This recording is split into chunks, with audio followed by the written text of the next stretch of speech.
यह वीडियो केवल शैक्षिक और सूचनात्मक उद्देश्यों के लिए बनाया गया है। इसे धर्मांतरण या दर्शकों को किसी विशेष विश्वास प्रणाली को अपनाने के लिए मनाने के प्रयास के रूप में नहीं समझा जाना चाहिए। हम विभिन्न धार्मिक मान्यताओं के प्रति सम्मान, सहिष्णुता और स्वीकृति के संदेश को बढ़ावा देते हैं। हम धार्मिक मतभेदों के आधार पर किसी भी प्रकार के भेदभाव या नुकसान का समर्थन या निंदा नहीं करते हैं। इस वीडियो का उद्देश्य तटस्थ दृष्टिकोण से विशिष्ट धार्मिक विषय के बारे में जानकारी प्रदान करना है। इसमें किसी विशिष्ट धर्म के भीतर सभी दृष्टिकोणों को शामिल नहीं किया जा सकता है और हम दर्शकों को व्यापक दृष्टिकोण खोजने के लिए प्रोत्साहित करते हैं, अतिरिक्त स्रोतों से परामर्श करके और सम्मानजनक चर्चाओं में शामिल होकर समझना। हम आशा करते हैं कि यह वीडियो आपकी समझ में सकारात्मक योगदान देगा और विभिन्न धर्मों और विश्वासों के दर्शकों के बीच सम्मानजनक संवाद करेगा।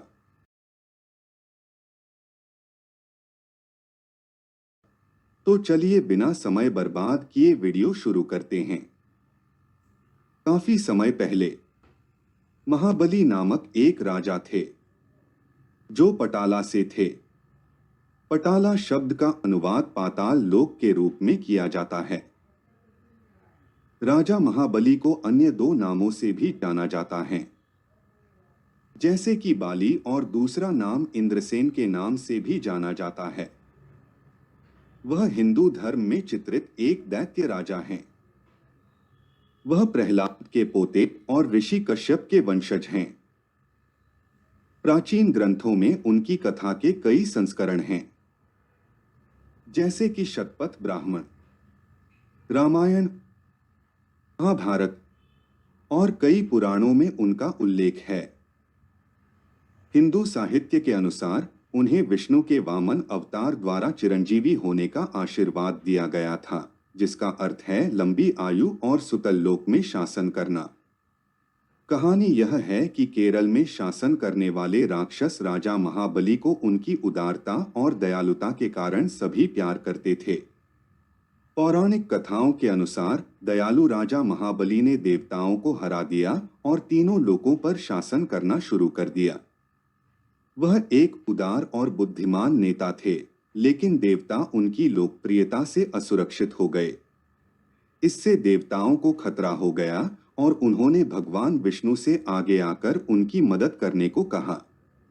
इसलिए भगवान विष्णु ने अपना 5वां अवतार लिया, जिसे ब्राह्मण वामन के नाम से जाना जाता है, जिसका अर्थ है बौना। भगवान विष्णु ने एक गरीब ब्राह्मण का भेष धारण किया और केरल चले गए। उदार राजा ने ब्राह्मण से पूछा कि वह क्या चाहता है। ब्राह्मण ने राजा से 3 फुट तक फैली भूमि देने को कहा और महाबली ने उसकी इच्छा पूरी कर दी। जल्द ही वामन का आकार बड़ा हो गया और अपने पहले और दूसरे कदम में उन्होंने आकाश और पाताल को ढक लिया। इससे पहले कि वह अपना तीसरा कदम उठा पाता, राजा ने आखिरी कदम के लिए अपना सिर अर्पित कर दिया, जो उसे पाताल तक ले गया। उनके बलिदान से प्रसन्न होकर भगवान विष्णु ने राजा को उनके अच्छे कार्यों के लिए हर साल एक बार अपने लोगों से मिलने की अनुमति दी। ओणम पृथ्वी पर उनकी वार्षिक यात्रा का दिन है। इसीलिए पाताल से राजा महाबली के आगमन के उपलक्ष्य में ओणम मनाया जाता है। ओणम, जिसे थिरुओणम या थिरुवोणम के नाम से भी जाना जाता है, मलयाली हिंदुओं के लिए एक महत्वपूर्ण त्योहार है। केरल में सभी समुदाय इस त्योहार को बड़े उत्साह के साथ मनाते हैं।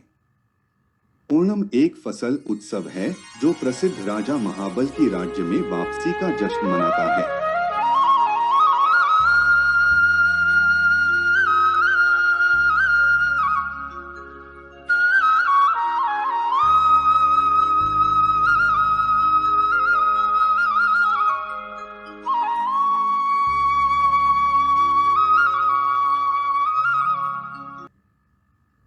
यह त्योहार मलयाली कैलेंडर के अनुसार अगस्त और सितंबर के बीच चिंगम महीने में आता है। यह मलयालम वर्ष की शुरुआत का भी प्रतीक है। जिसे कोल्ला वर्षम कहा जाता है।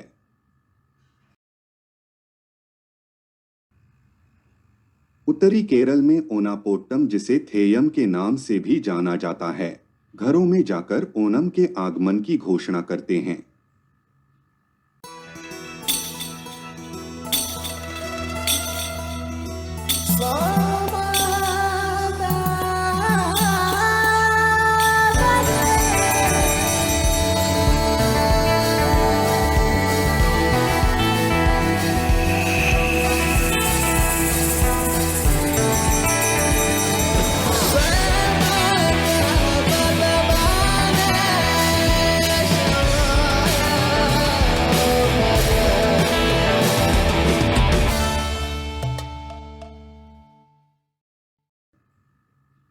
दक्षिण केरल में ओणम पद्यानी का मौसम है और नीलम पेरूर पद्यानी प्रसिद्ध है।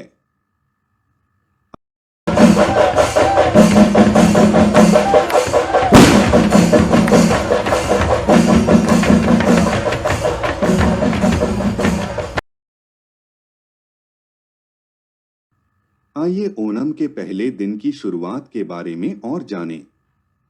अथम त्योहार का पहला दिन है और उस दिन की तैयारी का प्रतीक है जब महाबली अपने राज्य में लौटता है। वामन मूर्ति थिरविकारा मंदिर में त्योहार कोडियेट्टू के साथ शुरू होता है। कोडिमाराम पर औपचारिक ध्वज की मेजबानी या अथम नक्षत्र के दिन और थिरुवोनम दिन पर समाप्त होता है, जिसे ओणम के अंतिम दिन 10 के रूप में भी जाना जाता है। त्रिक्काकारा मंदिर को ओणम उत्सव का केंद्र माना जाता है क्योंकि त्रिक्काकारा को राजा महाबली का निवास स्थान माना जाता है। पुक्कलम का केरल में काफी महत्व है। पुक्कलम का अर्थ है विभिन्न ताजे फूलों से बनी रंगोली। पुक्कलम लगातार 10 दिनों तक बनाया जाता है और हर दिन इसमें बदलाव किया जाता है। पहले दिन घर के सामने के आंगन को साफ किया जाता है और फिर उस क्षेत्र पर गाय का गोबर लगाया जाता है।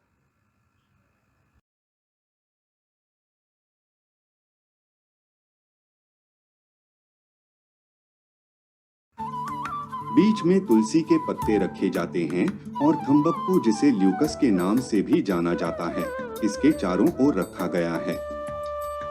कुल मिलाकर यह पहला दिन है। अब अगला दिन चिथिरा है। दूसरे दिन से पुराने फूलों को हटा दिया जाता है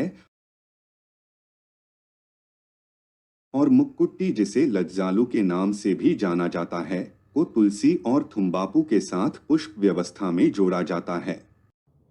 चिथिरा पर दुनिया भर से मलयाली अक्सर मंदिरों में आते हैं। अगले दिन चौदी है।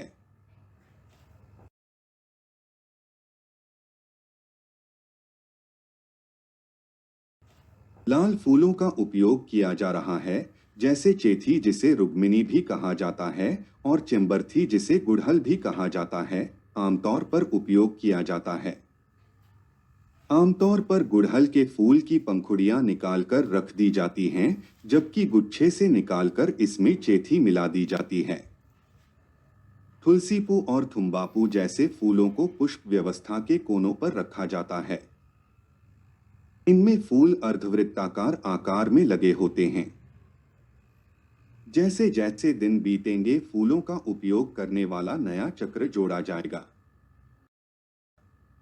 अगली परंपरा ओनाक्कोडी है, जिसे नए परिधान उत्सव के रूप में भी जाना जाता है, जो ओणम उत्सव का एक अपरिहार्य हिस्सा है।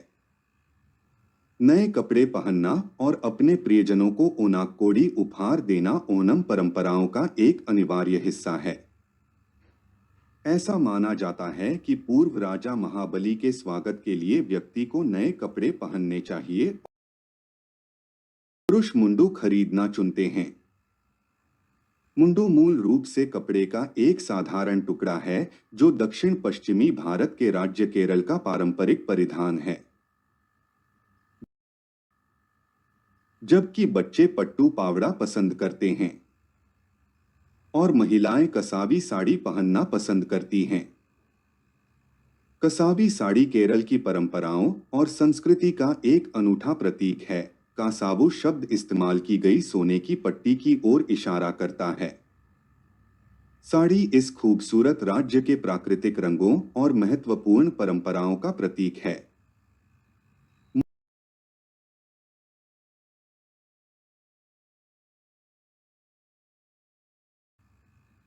मोर और पुष्प डिजाइन वाले पारंपरिक आभूषण, मोती के साथ सोने के आभूषण।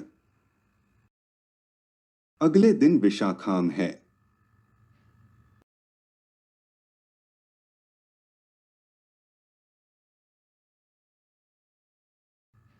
गेंदे के फूल तथा वडामुल्ला, गोमफ्रेना जैसे पीले फूल रखे जाते हैं।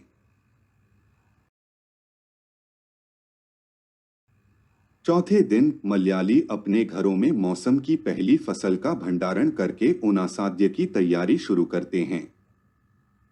ओनासाद्य पारंपरिक ओनम साध्या एक शाकाहारी दावत है जिसमें लगभग 26 से 28 व्यंजन शामिल होते हैं जो केले के पत्ते पर परोसे जाते हैं। यह चित्र विभिन्न ओनासाद्य व्यंजन दिखाता है। केले का पत्ता, केला, नमक, एथक्का उपेरी को बनाना चिप्स से भी जाना जाता है।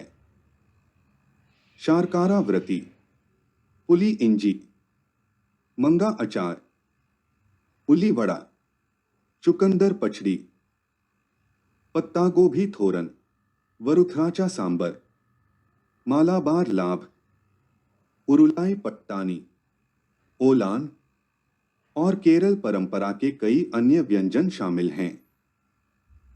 अगला दिन अनिज़म है।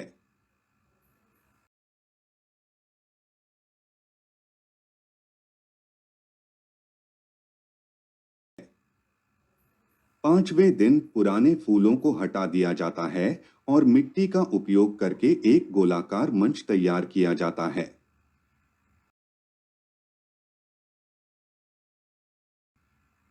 इसके मध्य भाग में टीला होगा और वह ऊंचा होगा।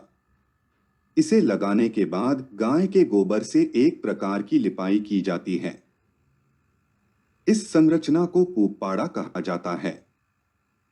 सुपारी के पेड़ के तने को नुकीला करके पूपाड़ा पर चिपका दिया जाता है।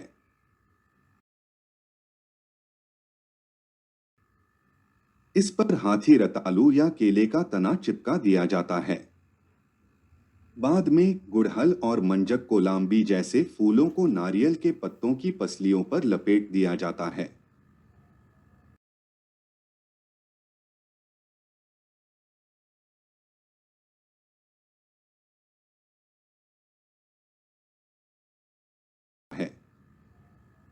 फूलों वाली ये नारियल की पत्ती की पसलियां केले के तने के चारों ओर चिपक जाती हैं।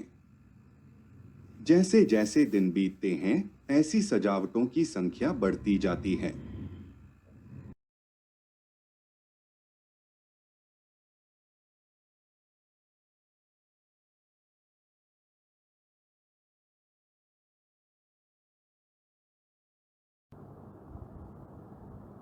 वल्लमकली केरल की सबसे पुरानी परंपराओं में से एक है। यह मुख्य रूप से वसंत ऋतु में फसल उत्सव ओणम के मौसम के दौरान आयोजित की जाती है।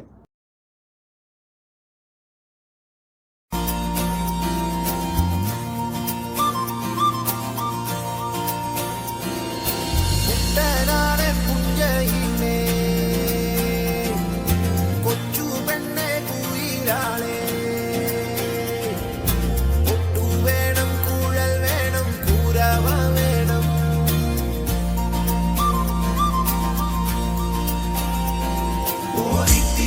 ഓരിത്തിത്താരാരിത്തിത്തൈ തിത്തൈ ദഗനൈ ദൈതോ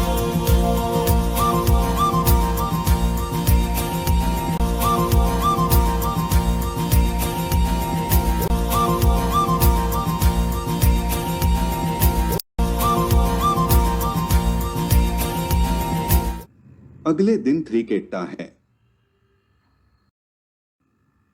इस बीच उक्कलम को नए फूलों से सजाया गया है। त्रिकेता के दौरान परिवार आशीर्वाद मांगने के लिए अपने पूर्वजों के घरों और मंदिरों में जाते हैं।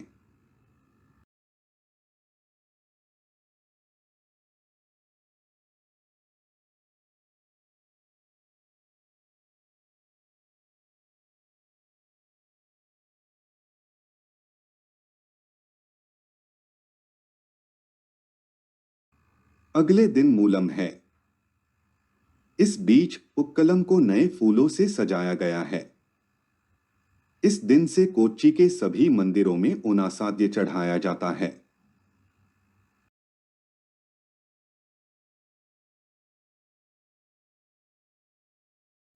केरल में विभिन्न प्रकार के नृत्य किए जाते हैं, जैसे कि कथकली। कथकली केरल का एक शास्त्रीय नृत्य है।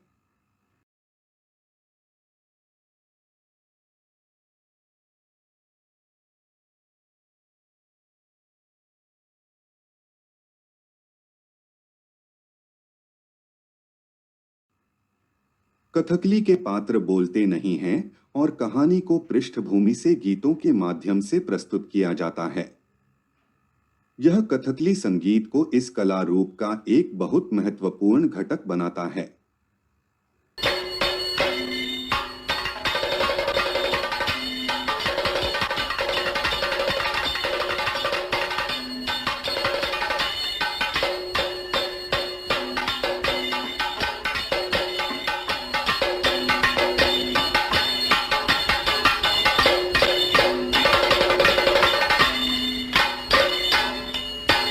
अगला पुलिकाली है। पुलिकाली भारत के केरल राज्य की एक मनोरंजक लोक कला है। पुलिकाली एक अनोखी मनोरंजक लोक कला है जहां कलाकार खुद को बाघ या तेंदुए के रूप में चित्रित करते हैं और सड़कों पर नृत्य करते हैं।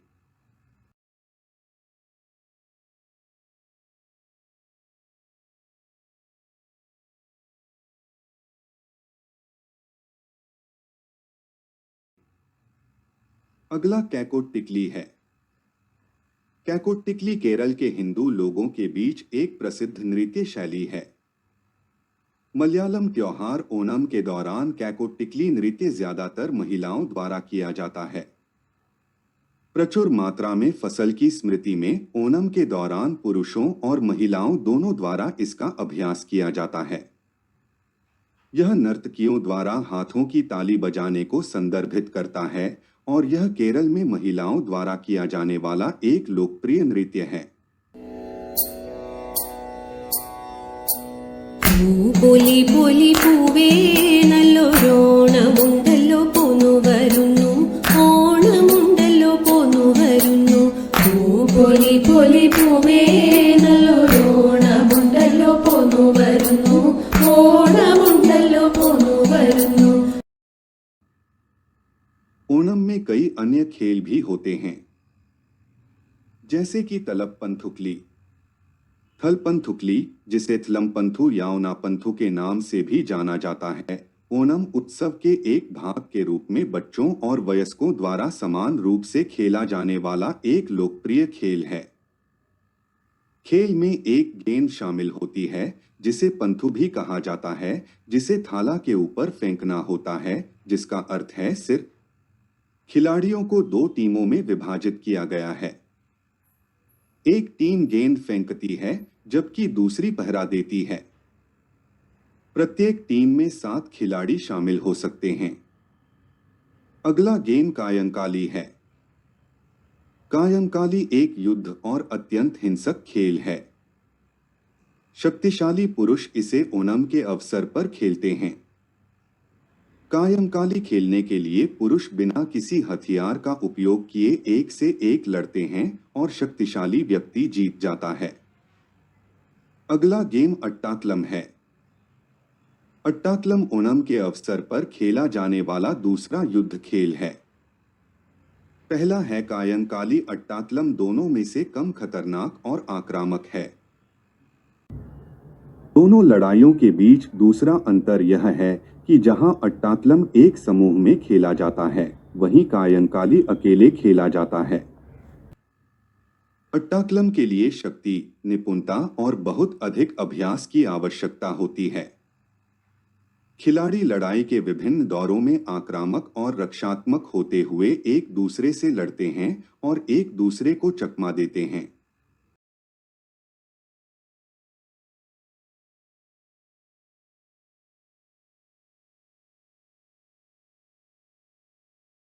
वदंबली को रस्साक्षी के नाम से भी जाना जाता है।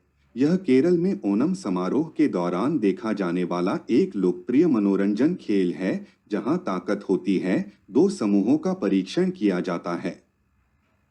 जब टीम की ताकत को बुद्धि और जोश के साथ जोड़ दिया जाता है तो विपरीत दिशाओं में दो टीमों द्वारा खींची गई एक मोटी रस्सी सबसे अच्छे खेलों में से एक बन जाती है, जो खिलाड़ियों के साथ साथ खिलाड़ियों के लिए भी बहुत उत्साह और मनोरंजन पैदा कर सकती है। अगला दिन पूरा दम है। जैसे जैसे हर दिन अधिक फूल डाले जाते हैं, पुक्कलम बड़ा होता जाता है। अगला दिन उथराडोम है। केरल में सभी श्रद्धालु महाबली के आगमन का सम्मान करने के लिए असाधारण तैयारी करते हैं, जिसे प्रथम ओणम के रूप में भी जाना जाता है। उथरादम दिवस की रात को पल्लीवेटा नामक एक और दिलचस्प अनुष्ठान आयोजित किया जाता है।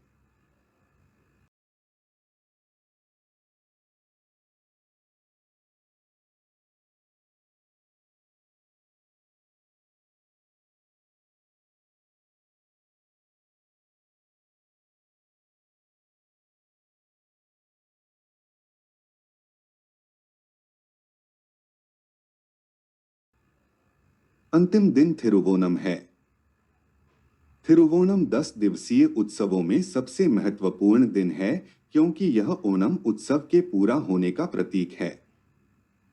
पूर्दम अनुष्ठान शुरू करने के लिए पुक्कलम के केंद्र में मिट्टी की मूर्तियां स्थापित की जाती हैं।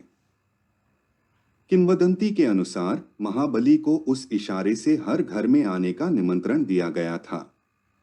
मिट्टी की मूर्ति को त्रिक्काकारा अप्पन कहा जाता है।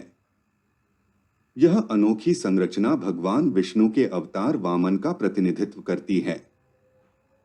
कुछ लोगों के लिए मीनार राजा महाबली और विष्णु दोनों का प्रतिनिधित्व करती है। अंतिम दिन कई अनोखे समारोह आयोजित किए जाते हैं, जिनमें असुर राजा महाबली का प्रतीकात्मक स्वागत भी शामिल है।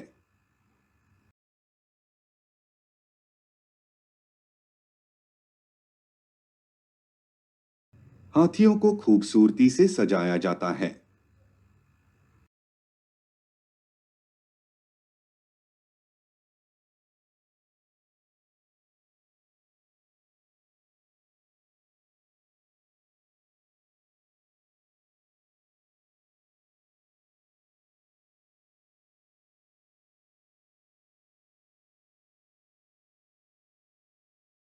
लोग अक्सर भारत के सबसे ऊंचे हाथी कहे जाने वाले रामचंद्रन से मिलने भी आते हैं।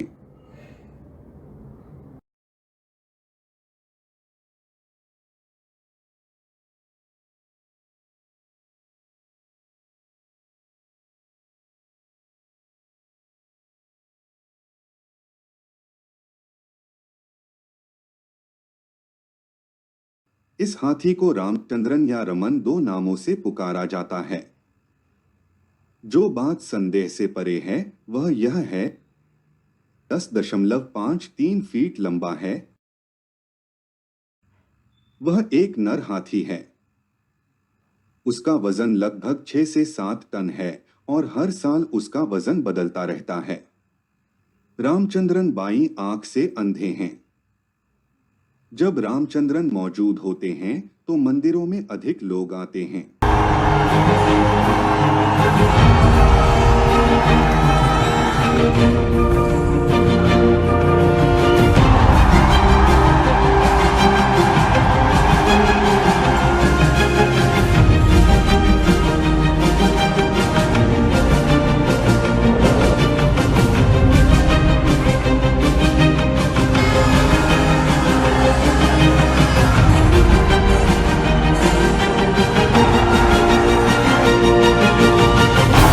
त्योहार का अंतिम भाग अरट्टू समारोह है, जिसे स्नान भी कहा जाता है। अरट्टू भारत के केरल में हिंदू मंदिर त्योहारों के दौरान किया जाने वाला एक वार्षिक अनुष्ठान है, जिसमें एक पुजारी किसी देवता की मूर्ति को नदी या मंदिर के टैंक में डुबाकर स्नान कराता है।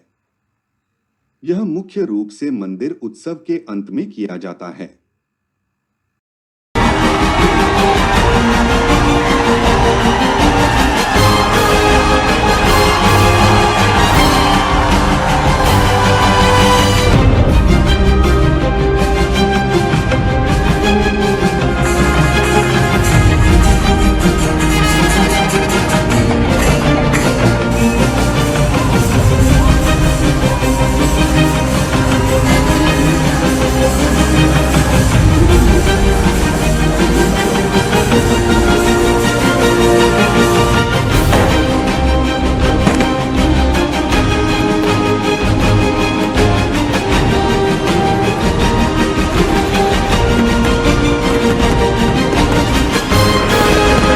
और राजा महाबली अगले वर्ष फिर से आएंगे।